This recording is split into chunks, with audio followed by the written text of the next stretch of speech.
Hello, my name is Peter Washer and I'm the editor of Clinical Communication Skills. And I'm joined in this podcast by Roisin. Roisin, thank you for talking to me. Tell me a bit about yourself. My name is Roisin. I'm a pharmacist. I was age 41 when I was diagnosed with breast cancer about a year ago. My mother had died of breast cancer about 4 years previously, and it was about 3 weeks before I was getting married that the diagnosis was made at a London teaching hospital as a result of me finding a lump and going to my GP and having a referral to the teaching hospital. Okay, so obviously a real terrible combination of circumstances, and as a result of getting diagnosed, you had a lumpectomy, and then I'm particularly interested in what the treatment options you were presented with after that. So can you tell me about that? Initially, I saw the consultant as a result of conversations with the breast care nurse in relation to assisted fertility issues, because, as I said, I was just about to get married. I hadn't any children, and we had been planning on starting a family. So I saw the consultant to put the issues of my treatment in the context of assisted fertility issues. And what were the options?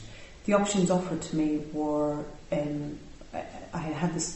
were presented to me in terms of the success rate as a result of surgery plus radiotherapy, and hormone treatment, because the cancer was an estrogen-based tumour, or surgery, radiotherapy and chemotherapy. So sort of increasing in success rates, so the latter one would be the highest. Yeah, I mean the success rate, if I had selected the option of chemotherapy combined with radiotherapy and surgery, was 1% greater than if I had gone for the hormone-based treatment combined with radiotherapy and surgery. But then it was put in the context of far fewer extreme side effects. Sure.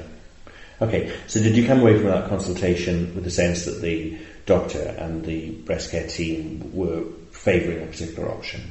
Yes, I did. I felt that they were favouring the hormone-based treatment combined with radiotherapy and surgery, because it had a high success rate. I think at the time they said about 95%, but had far fewer side effects than if I had opted for the chemotherapy, which had a slightly, I think, a 1% higher success rate, but significantly more side effects. So I came away feeling that was the option that was being sort of highly recommended. And it was still put in the context of it being my choice. Right, but that was the one you chose. Yes, that was what I chose. So that kind of begs the question of why did you trust them with taking the option that they were favouring? What was it about them?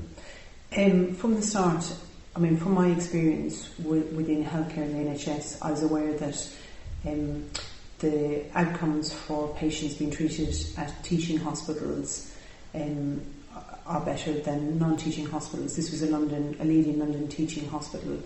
The consultant himself was very knowledgeable, didn't patronise me, pitched the information at a level that I felt was appropriate, and there was a very, very integrated approach with the breast care nurses, and from the start there was a dedicated breast care unit there. I felt that the consultants and all the associated staff worked very well together as a team, and I felt that my particular case, the consultant had mentioned that he had looked at my the information in my patient records, and I had plotted sort of statistics, and this was the option that they were recommending, and I felt that my specific circumstances had been put in context of wider population studies.